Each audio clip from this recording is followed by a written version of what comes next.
We've got an audience in here, 3 of us, and we're past time. There's a lot more people than I thought because I thought everybody. Look at that. Well, everybody loves dark fantasy. We have people. Thank you for coming. Oh, you're at the end of the table. I mean, you're the moderator, so. Hey, yeah, you're the moderator. Yeah. We arrived and we thought we had a moderator and we don't, but this is dark and dirty, the seedy underbelly of speculative fiction. Exploring the seedy underbelly of speculative fiction. We're going to have to leave because the person who was supposed to be in charge is not here yet. Why don't we introduce ourselves and give our qualifications? All right. Yeah. I'm Robert Krog. I'm a speculative fiction author from Memphis, Tennessee, and I have written a lot of short stories that include villains in them. And villainy, of course, involves the dark and the dirty, the evil deeds, the things that make our skin crawl and make us question whether or not humanity is worth allowing to continue to exist. Right, villains, right, heroes too to counteract that, but the villains are the hard part. I've got 2 villains in here in a bag full of eyes. I've got an absolute man who worships Cthulhu and wants to come back in my story in there. And I've got a regular old bad guy werewolf in Full Moon Mayhem there. You're up.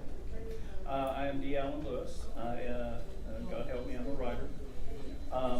I wrote a little bit of everything: horror, sci-fi, fantasy, noir, pulp.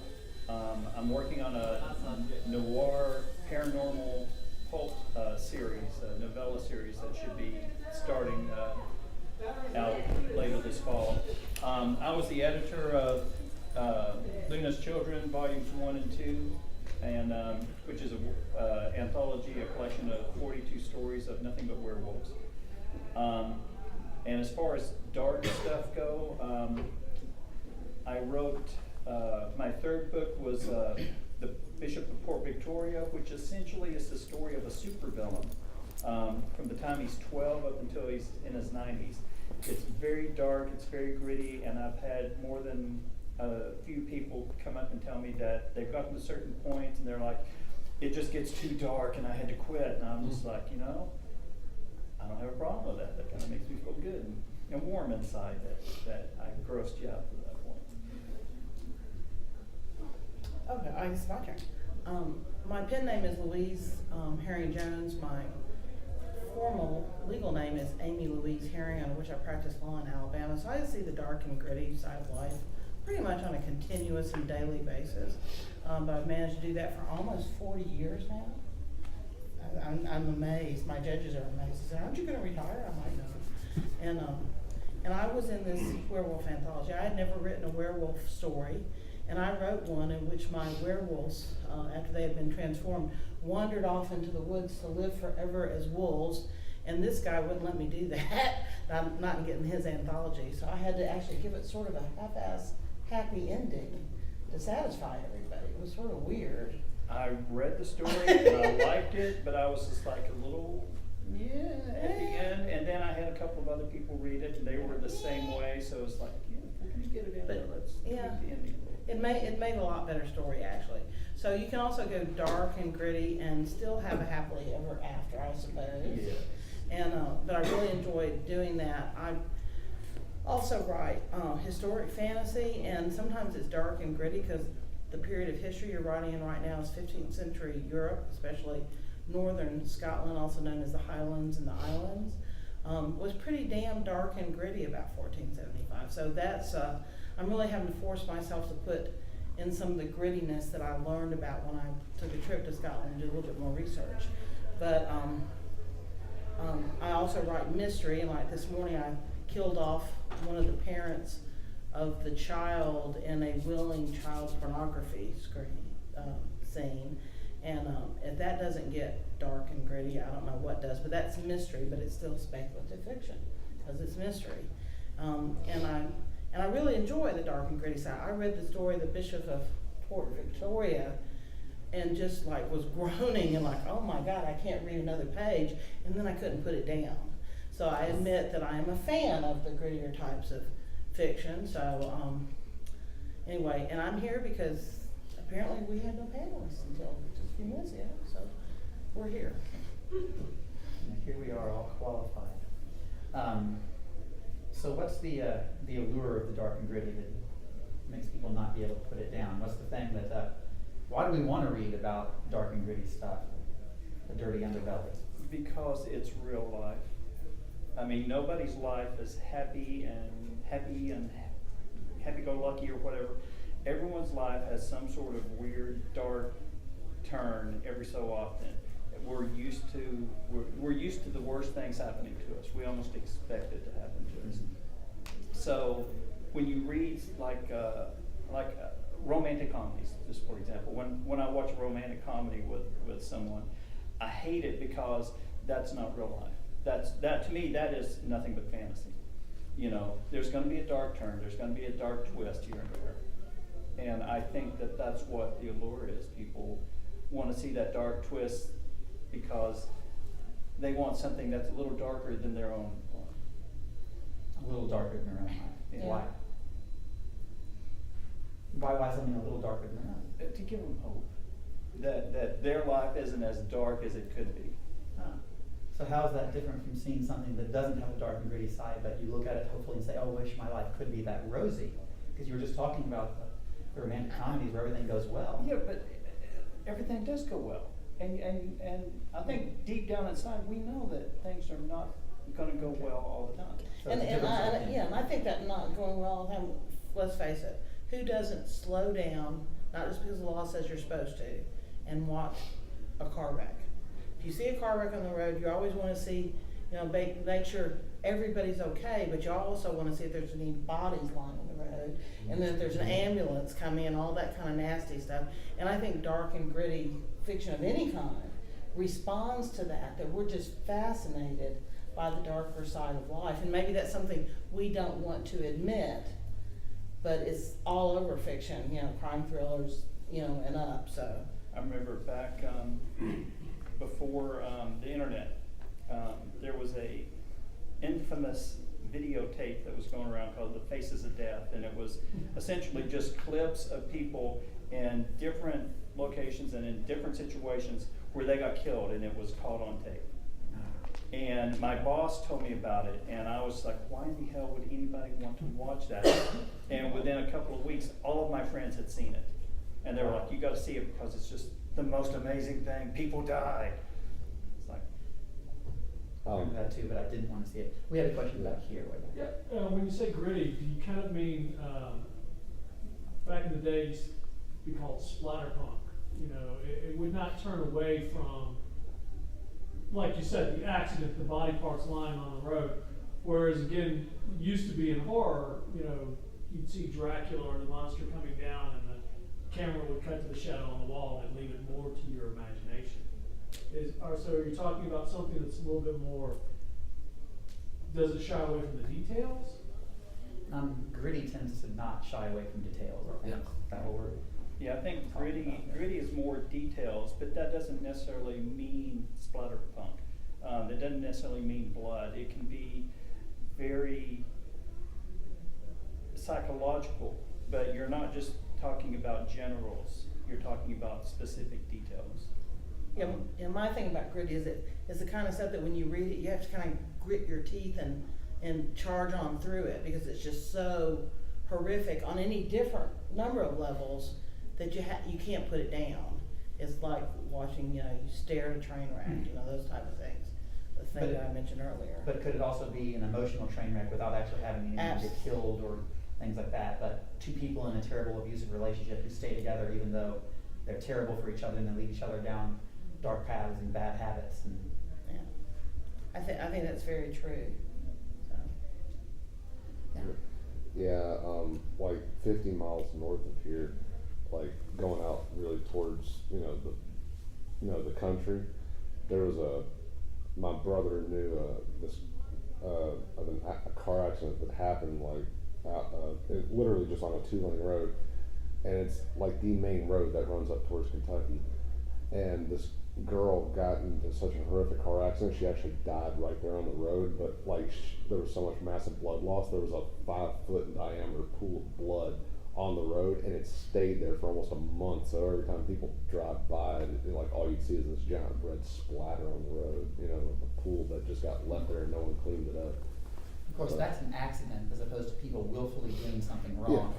In speculative fiction, I guess what we're talking about is people doing bad things without, and then seeing the repercussions of those bad things. We're looking at people making dark choices, we're looking at bad decisions, we're looking at villains consciously doing bad things. I mean, is that more, I think that's more what we're getting at. I think so. I think there can be some accidents, but I think readers are really looking for some highly intentional malice.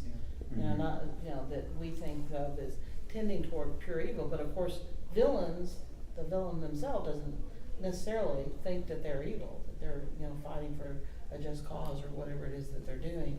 So you can have villains that are kind of, think they're good guys, but, from another person's perspective, they're villains. And I like stories that do a lot of that, where you really have a view of the villain that shows him as a whole person and not just as a two-dimensional cardboard character.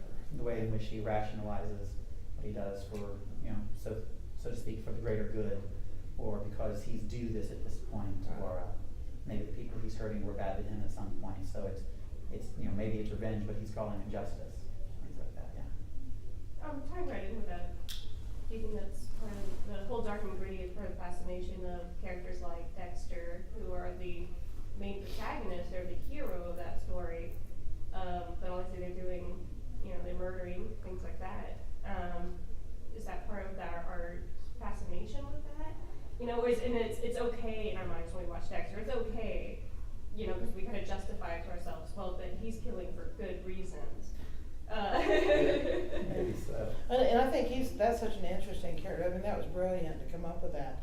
But if you think about it, go back to Robert Louis Stevenson, Dr. Jekyll and Mr. Hyde, and I don't know if you've read it, but the Dr. Jekyll portions, even though he was a brilliant scientist, that came up with these elixirs that caused his problem and also cured his problem, he was interesting, but man, you get the attention from Mr. Hyde. That's where you're really, what is that guy going to be up to next? So I think we have a real fascination with the evil character, and it's something that we're interested in. And I'm not a psychologist, but I think there's any number of reasons that you give for why we have that interest. So. I would hope that we were interested in it so that we could understand ourselves and then conquer it and be better people. But it may not always be the case. When I wrote Bishop of Port Victoria, the bad guy or the good guy, the man at the forefront is an actual priest. He's an actual bishop. And he's killing and he's maiming and he's sexually assaulting and he's doing all these horrific things, and he thinks in his mind everything's justified because he's doing it for God. He is killing off undesirables in God's name, and he's perfectly fine with that. And I jokingly talk about the fact that, and it's kind of sad in a way, but I actually based that character on interactions I had with my ex-mother-in-law, who was a hardcore, far right-wing Christian who could justify any act of evil that she perpetrated by saying, it's okay that I did that because I told God I'm sorry. She was actually talking about how she could go to court, and there was a situation that came up with the sister-in-law. She may have had to go to court, and they may have called the mother-in-law in to testify, and if she testified and told the truth, it could look bad for her daughter. She's like, well, I just lied. I was like, but you're under oath. You're lying in court. You're lying after swearing on a Bible that you're going to tell the truth. Well, it's okay. All I got to do is tell God I'm sorry. I'm like, it doesn't work that way. But yet in her head, it absolutely made sense because she had been taught and raised that all you had to do was say you're sorry. And it didn't matter if you were really sorry. It didn't matter if you did it with intent. As long as she said you were sorry, that's fine. And if lying in court is a measure of evil, guys, there's a lot of evil out there. A lot of evil, because people lie in court Yeah. all the time. It's like after they do their swearing in, the lies begin. And it's lawyers' jobs is basically to prove who's telling the truth and who's lying. It can be very difficult. But people, when I tell clients that, we gotta depose this person, I'm sorry, it's gonna cost you about $1,500 for the court reporter, because we have to see what lies they're gonna tell in court. They're like, but nobody lies in court. And I'm like, oh yeah, they do. Believe me, they all lie in court, so it's a problem. How many people do you think read about villains and such, like Dexter and such, and get a certain secret glee out of what they do? Because, okay. You were supposed to raise your hand to that. I'm honest. No, I mean, sometimes you look at the people getting hurt in a story, and because it's fiction, we can think, oh yeah, I wish I were hurting that person too. You kind of root for the person who's the anti-hero or the villain, who's doing the harsh and mean things to other people. Killing the people the cops won't catch and kill, things like that. And as much as we talk about people reading, speculative fiction, one of the biggest genres is true crime. Yeah. So here, and it's been, okay, I've been married and divorced 3 times, so I know all about horror. But all 3 of my ex-wives had this weird fetish about true crime. I mean, serial killers, anything that was horrific, that somebody had done, they were just drawn to it like magnets, which I don't know, maybe that describes me in some way. But it's not just fiction that people are drawn to. It's that real life, horrors that other people do that fascinate us. Well, that's why, NCIS and all the Law and Order shows, I think, were so popular. The murder. And then they want to see people, also, pay for their crimes. Like, you can never pay for murder. Yeah. You can't ever do it. I think that happens. And I know the first true crime novel I read was Truman Capote's In Cold Blood. Oh, yeah. And oh my God, I would have many sleepless nights wondering Yes. who was going to break into our house after I read this. And I kind of swore off true crime because I wanted to actually get some sleep. And so now I read murder mysteries that are full of it. So absolutely, completely full of it. So, Well, and we also live in a time where it takes so much more to get to us because we've become so desensitized to fear and to the horror and to the blood and the gore. I mean, there was a time like, Truman Capote's, that came out in, what was it, like it's early 60s. early 60s? Yeah. Yeah, because I was about 13 when I read it. And that was just groundbreaking for the time. And now we read it and we're just like, this isn't that bad. I mean, it's not safe. I mean, they basically chopped up 4 people in their home, in their bedroom and But- stuff. But, nowadays that's no big deal. Yeah, we Yeah. hear about stuff like that on CNN all the time. So it's like, it really takes more and more to get to us. Yeah. As far as what you were just saying, that we're more desensitized, but I would say that it's kind of like a wave kind of thing, because like she was mentioning, back in the 1500s or whatever, I'm sure they were incredibly desensitized to it when you have constant You've wars. got a very good and- point there. And people, would just, their whole towns might get, destroyed one night and everybody slaughtered or. And you don't hear anyone about being like stretched or drawn and quartered anymore. Right. Those things are admittedly fairly rare, and they didn't happen in the countryside. In England, for instance, the people were executed mainly in London, Yeah. places like that.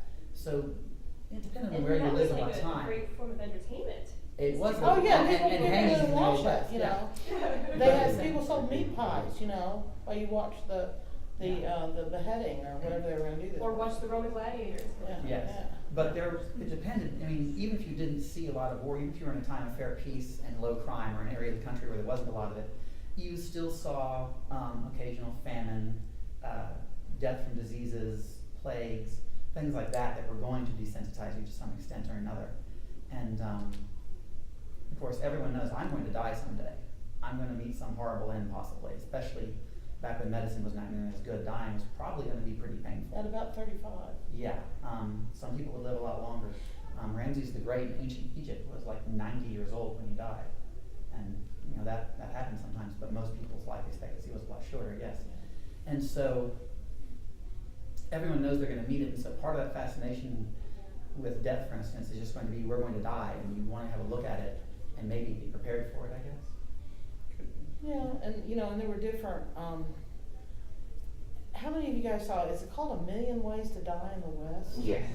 You know, I love that movie. one of the greatest movies ever made. If you haven't seen it, but you got to have a little bit of cast iron stomach to watch that thing. Especially the block of ice. Yeah, there's so many. But It went south so fast. yeah, but the Middle Ages. I was before I decided to take up the law. I was a double major in European history and English literature, and I was always fascinated by the so-called Dark Ages, which really weren't all that dark, between the Roman Empire falling in the West, because of course it continued in the East of the 1400s, and when you had the rise of nation states, so that you didn't have a bunch of little warring kingdoms. And I knew it was pretty bad, and then when I went to Scotland, I had picked out these specific sites to visit, and one of them is Tulloch Castle. It's spelled Tulloch, in the town of Dingwall, which is on the tip of the Cromarty Firth, not far, about 12 kilometers from Inverness. And in this castle, I got to tour the dungeon, and I actually got to spend time in the dungeon. And it was very interesting that I actually see where this table is, this big round table, which looked lovely, like very Arthurian. There used to be a pit there, and it was 30 feet deep. And when the lord of the castle, which was a MacDonald at that time in 1475, decided that somebody needed to be executed, and it was totally his decision, they would simply throw them in the pit. Oh, it was an oubliette. A 30-foot pit, and they would usually be injured going down. If they're lucky, they died, and then they either starved or probably died first from lack of thirst. Then there were a few people that were really special, that they dug holes on the side of the pits, back like little caves, and encased them and put bricks in front of them. So they actually walled them in. And this was all done by essentially the local sheriff. And he did it totally on his own. And when the King of Scotland wanted to enforce something in any particular area, they would commission a specific lord who was mostly doing it for greed, and they would get something called a commission by fire and sword, which meant that if there was trouble in an area, they could go into that area and basically wipe out every living human in the area and then repopulate it. And that was a common way of dealing with criminal problems. But the thing was, they didn't just kill the criminals. They killed the peasants that were the victims of the criminals.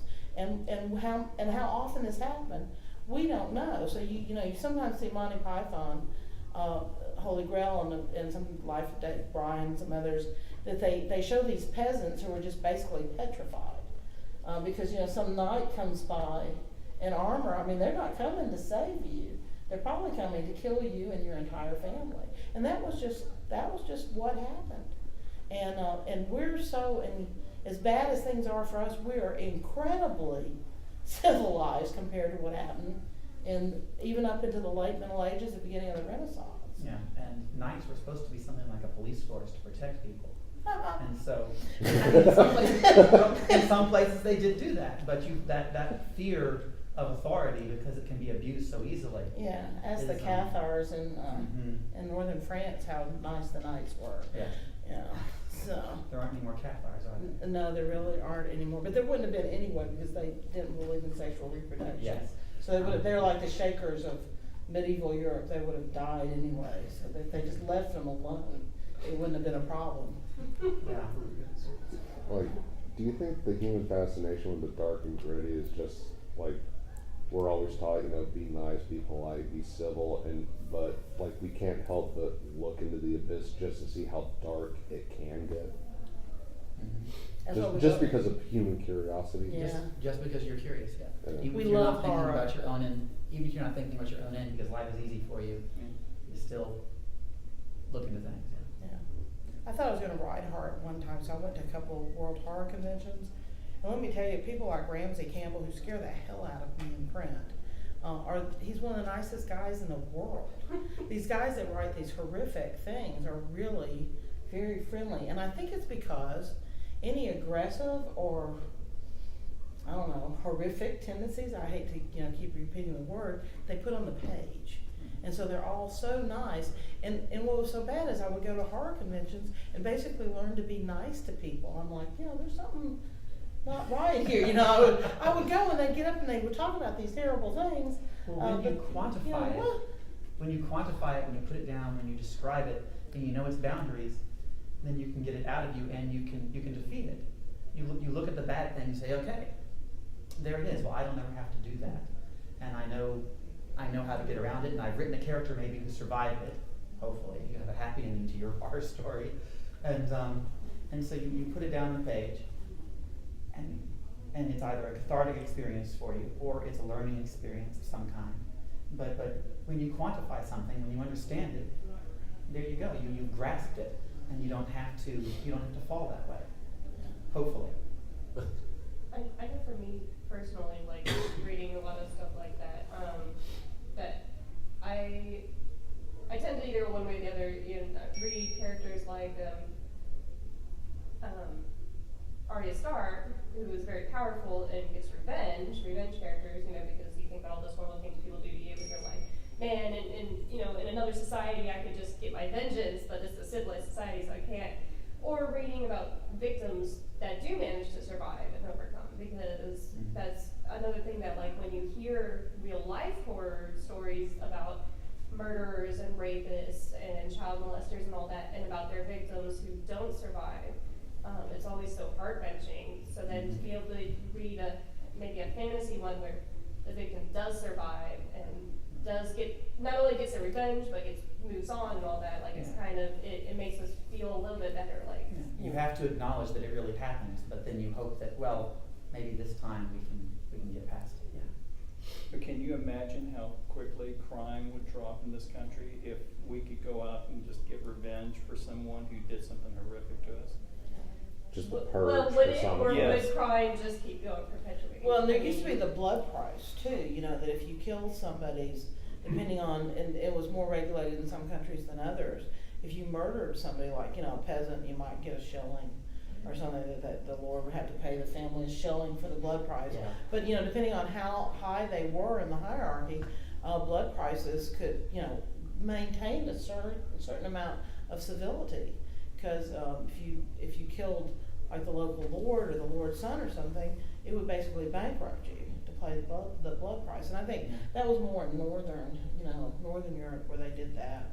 And it was actually, if you think about it, it's kind of a good way to regulate people murdering or maiming people, is they have to pay for it. And basically that's what our entire tort system is based on. If I hurt you, I have to pay the price for it. That's why we all have car insurance. Well, have you heard about the new trend in China?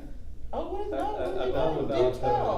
Like the punishment doubles, right? Wait, what? No, if you are in a car in China and you hit a pedestrian, the tendency now is that you make sure you kill them. They will actually back up and go over them 2 or 3 times to make sure they are dead. Because in China, if you're a driver and you hit someone, you're required to pay a certain amount of money every year for the rest of their life Jeez. But you to don't compensate. pay that if someone dies. If you kill them, you pay a little higher price per year, but you only pay it once. So like you may pay $75,000 a year, but you're paying it every year for the rest of their life, or $100,000 once if they die. So now in China, it's become a very popular thing that if you hit somebody, you kill them. You make sure they're dead, because it's going to protect you and your family in the long run. That's just about as bad as the story I heard earlier this year, where some guy who was working at a mortuary decided, for whatever reason, because he was tired, to lay down on a gurney. And some new guy that had just started working there didn't bother to look for a toe tag or anything. He just saw a chart on the table sitting with the guy, and so he wheeled him into the crematorium, closed the door, hit the button, and after about 15 seconds, someone finally heard him banging on the door to get him to let him out, because the oven was already up to a couple of 100 degrees, and they just went, fuck it, just let him die, because it's cheaper just to pay a wrongful death suit than paying workman's comp for the rest of his life. Yeah. That happened here in the U.S. I was like, holy crap. Yeah. But at that time, at the time But that there's they did inspiration that, for a story, apparently. you know, at the time that they made that decision, under our system of common law, it became murder. First degree was intentional. They had a motive. They had you don't have to have like hours to plan. You can plan a murder in 30 seconds and have it be first degree. So that wasn't a good decision, and really China should rethink their system. But because in the U.S. that would have turned into what would have been vehicular homicide, which is bad enough, into first degree murder in the U.S. Well, in China, the point is in China that pretty much the wealthy are the ones driving the cars. Yeah. So if it's someone of wealth, instead of losing your wealth, it's easier to just go ahead and kill. Yeah, interesting how that communist system worked out, didn't it? Yeah. If we had that rule over here, it would be live action Grand Theft Auto all day long. I know that I read recently that kind of tying in with like the trend in like the Chinese vehicular accidents and stuff, that wealthy enough families would actually pay somebody to essentially be a body double. They would go to court and take the punishment, and they would just pay these people to essentially be a stand-in. So it's like, okay, you spend 10 years in prison, but your family gets a monthly stipend, so they're paying essentially poor people to take the place of the wealthy people when they commit these crimes, which was mind-blowing. Yeah. Wow. Yeah. Virtually everything we write about, you can find something just as bad in the real world. Oh if you yeah, use long or enough. worse, or a lot worse. I see worse all the time. I read my good friend Eugenie Foster passed away a couple of years ago, and her husband Matt Foster put in an award for her at DragonCon, and we judged short stories based on criteria that were based on Eugenie's writing and her personal preferences. And this was my second year being a reader for it, and somebody submitted this story, and it was just amazing. It was took some place like Cambodia, somewhere in Southeast Asia, and or Southeast Asia-like. It was totally fancy. I wish I could remember the name of the story. And the people that were coming through that were fighting them were using dragons to fight. And it turned out that if a dragon lost a scale, it was like it poisoned the land, it poisoned people. They were very sharp, and it would cut people, and these cuts couldn't be healed, and all this stuff about dragon warfare that this writer had done a great job of creating. And what the story was about was two little boys who were living in this war-torn country and trying to stay one step ahead of the dragon warfare, because most of their friends were already dead from encountering dragon scales or dragon venom or whatever it was. And every time he did a scene change, he said the same thing: I may die today, and if not today, probably tomorrow. And by the time he had gone through all these horrific scenes about what they were doing when they were encountering this dragon detritus, if you will, by the end I was just practically in tears reading the story. It's a great story. And it was about the bleakest thing ever, because it was really about the effects of war on children, and what they have to deal with as refugees when they're in a war zone.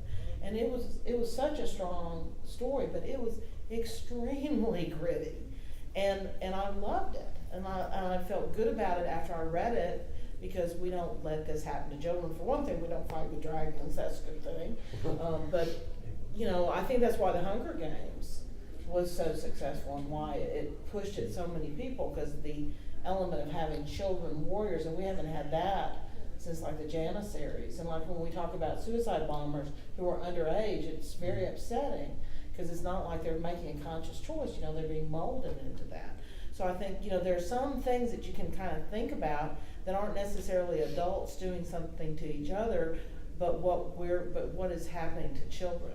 So if you want to write, I remember I went to this one movie, and it was Mira Sorvino was in it, and there were these like alien type creatures in the subways in Chicago or New York, and the director, who's the guy from Mexico, who's the great director who did Hellboy.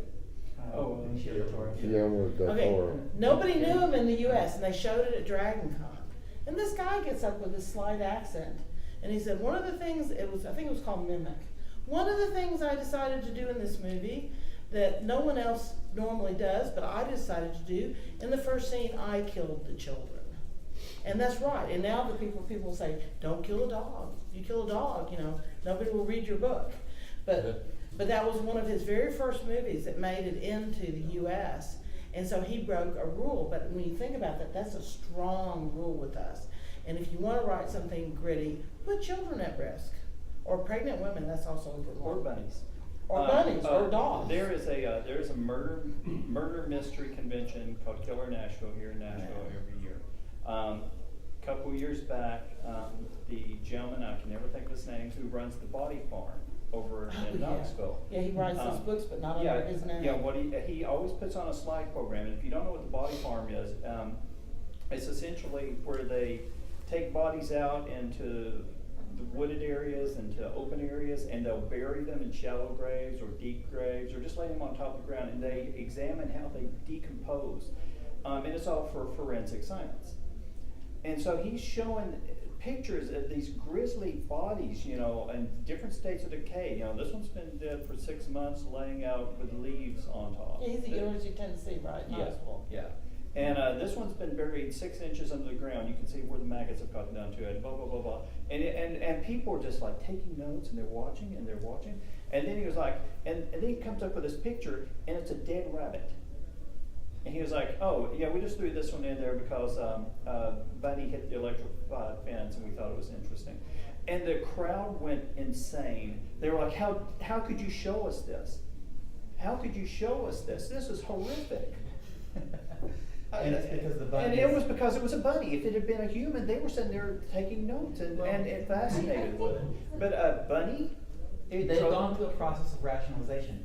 They know that all these bodies were donated to science. Yeah. These were people who volunteered or who couldn't pay for it, so it was scientific research. The bunny just walked in, it's cute, it's innocent, and it just happened to happen to it. Oh my goodness, You are You're speculating that the bunny just walked in. This is true. What if the bunny had been thrown into the fence? What if the bunny had been thrown? Would have been worse. Yeah. They'd have been even more horrified. What if the bunny went in there with some form of malice on his mind? What was like Oh, then the bunny it was a deserved it. Bunnicula bunny, you know, from the old kid Yeah, story, yeah. was going in there to like vampires suck out the juices out of all the bodies, and they had to get rid of the bunny. What if it had been had the to bunny go. from Holy Grail? Yeah. Oh, well, that one deserved it, yes. Give me the holy hand grenade. I have one of the little hand puppets by this, got the teeth, is the Holy Grail. We have to preserve something as innocent and pure for ourselves, and we think so poorly of humanity itself sometimes that we end up transposing that onto a puppy or a bunny or something. But we want something to be pure and innocent, and we know it's not us anymore, except for maybe the children, and then okay, so maybe it's dogs and cats and bunnies. Well, you know, and I used to think my dog was this. I've got this wonderful, affectionate dog that was a rescue dog that's part Sheltie, part what Queen Elizabeth has, Corgi, and wonderful, wonderful dog. I thought she was the most innocent dog in the world until I found out she likes to bite people. I had no idea she liked to bite people. First time she bit somebody, it cost me $600. And by the time I paid for the medical bills, had her retested for rabies, even though she had a rabies shot, blah, blah, blah. I finally had to get this dog a muzzle, and Gucci, named after my story, means man-eating wolf. I essentially cursed her when I gave her this name. She thinks she's perfectly fine. She thinks she's protecting people. But we have to muzzle her, so she's like the perfect villain. Because she's sweet and cuddly and beautiful and loving to the people that she loves. And if somebody gets near her that she thinks is threatening as one of her tribe, they're going to get bit. So she's like the perfect villain. She's got all these rationale for being this way. Yeah, except the villain could actually know better, and the poor doggy may not be able to make that distinction. Yeah, maybe. I think I explained to her that $600 doesn't come that easy. She needs to quit biting people. How she reacts. I think the muzzle has helped. Okay. Yeah, the Imagine muzzle has so. helped, yeah. Like, why does a dog have a muzzle in it? Because she's vicious. Tail wagging, pet me, pet me, pet me. No, you don't want to pet her. Small dogs. She bit someone, got the taste of human blood, and discovers she likes it, so we have to put a muzzle on her. Yeah, she's Yeah. a vampire dog. I spray lawns for a living, and I've been attacked by a dog just once that got a nip at me, but next time I said, you know what? I used to go into the yard, and if the dog was there, I would just, put it behind the gate and close the fence, and I do the rest of the yard. And now that it's got a taste for me, I'm not doing that anymore. I gotta Yeah. call you every time to make certain, because I'm not gonna risk that again. Oh, it was bruising, but, yeah. You had mentioned like the dragons and, you know, showing the effects of the board. I know that for a long time I think people didn't consider fantasy, I guess, to be serious literature or whatever, because it's fantastical. I don't agree with it, but I know a lot of people, a lot of other people in the literary world see it that way.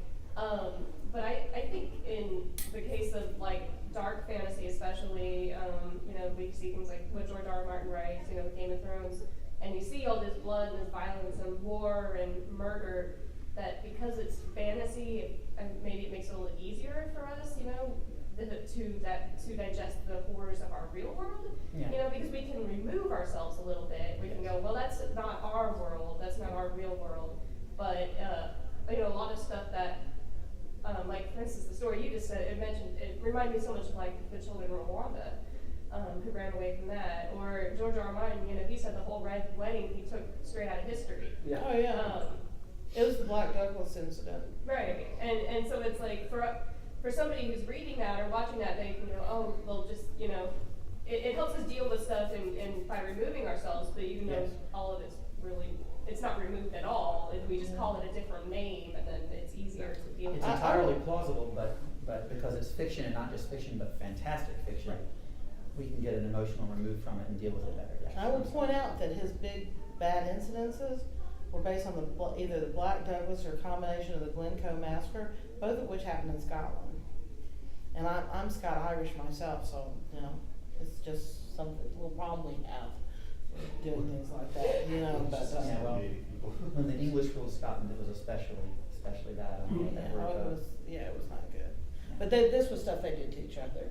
The Black Douglases was done by one of the King Jameses, and the Glencoe massacre was a lot later by the McDonalds, who had already, you know, done plenty of nasty things to people before this happened, were killed by the Campbells after they had the Campbells over to their house for dinner, and they're big drunk and sleep in, and then the Campbells killed them.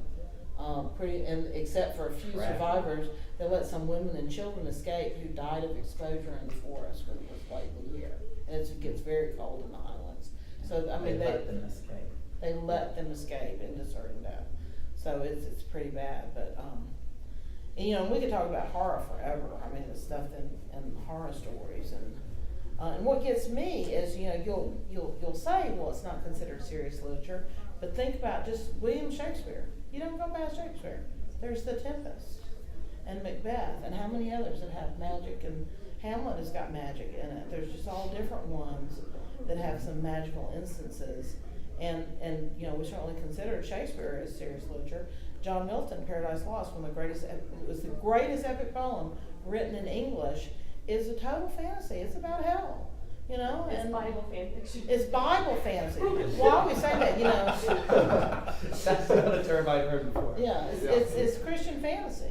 You know, it's taking those stories that are not necessarily, I mean, there's only little bits and pieces of that in any Bible, and he took it and expanded it greatly. And then C.S. Lewis, you know, they maybe didn't consider Narnia serious, but they sure did the Screw Tape Letters, and the Screw Tape Letters is also diabolical.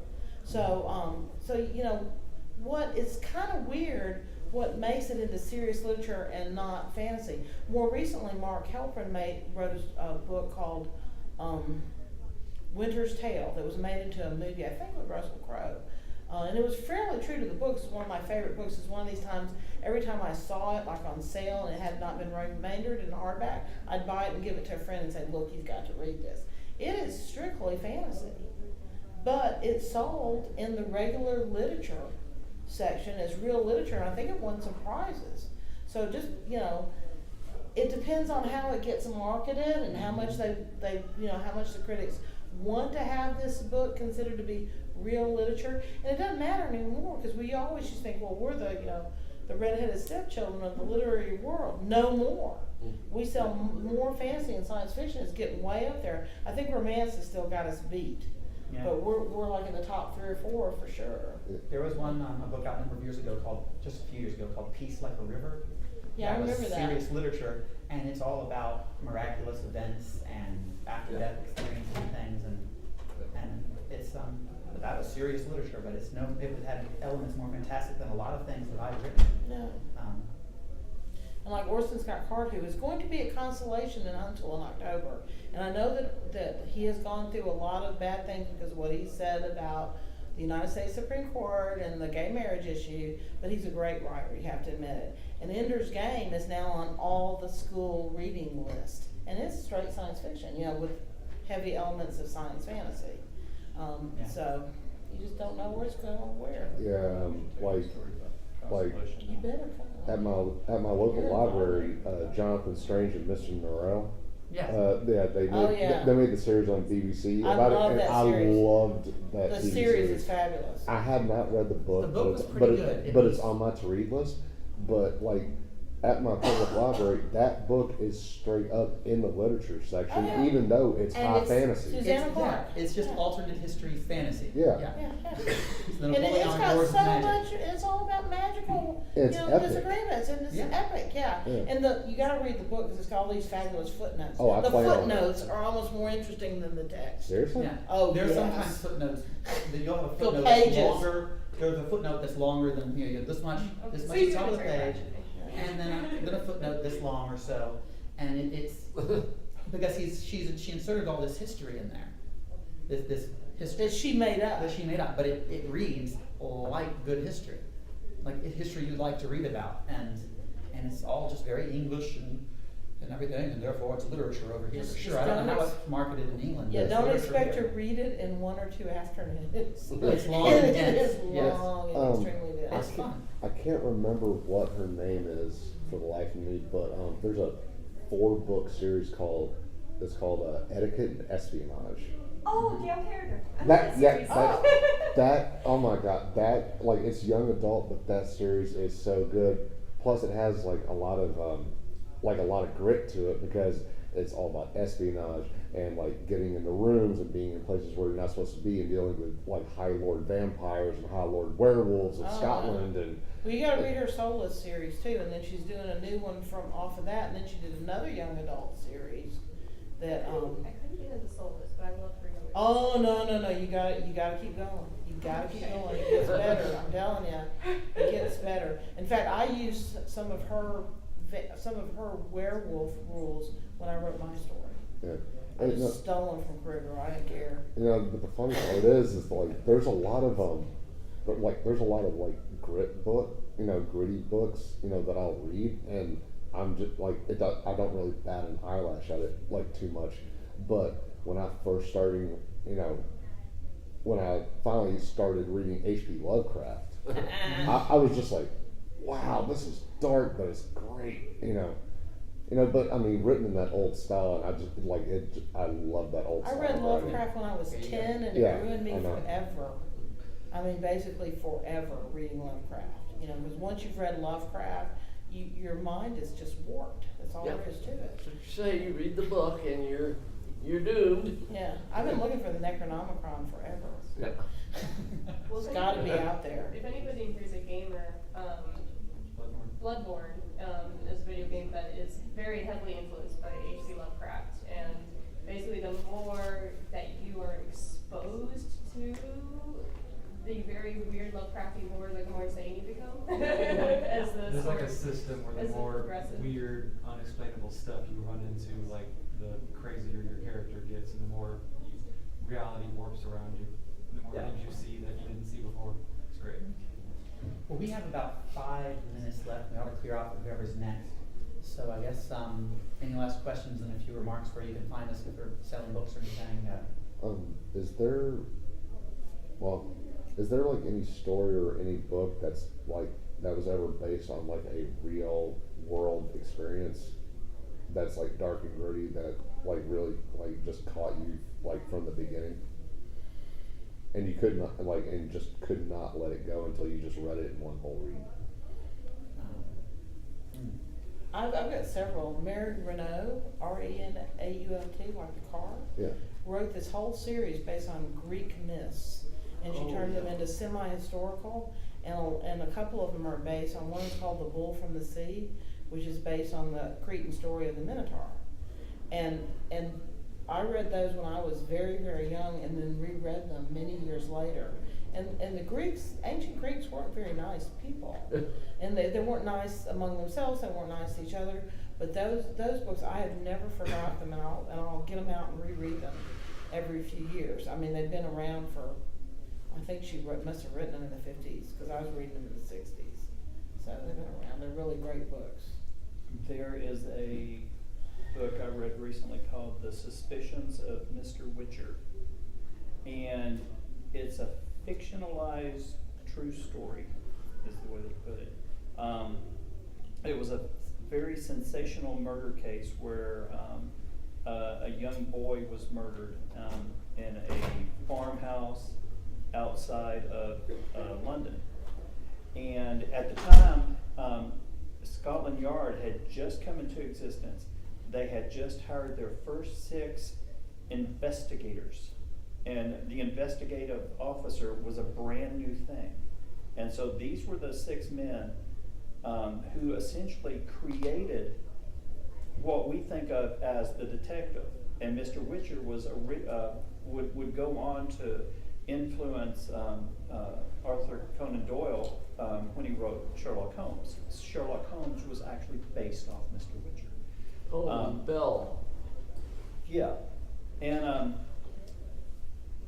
but the book, goes on and explains like how they were actually inventing terms that we think of as, I mean, we don't even know where they came from, but this is the time period that they were developed, like clue, a hunch, words that are used just commonplace had never been used until these 6 officers started having to come up with a way to describe things. Because the police force is a fairly modern invention.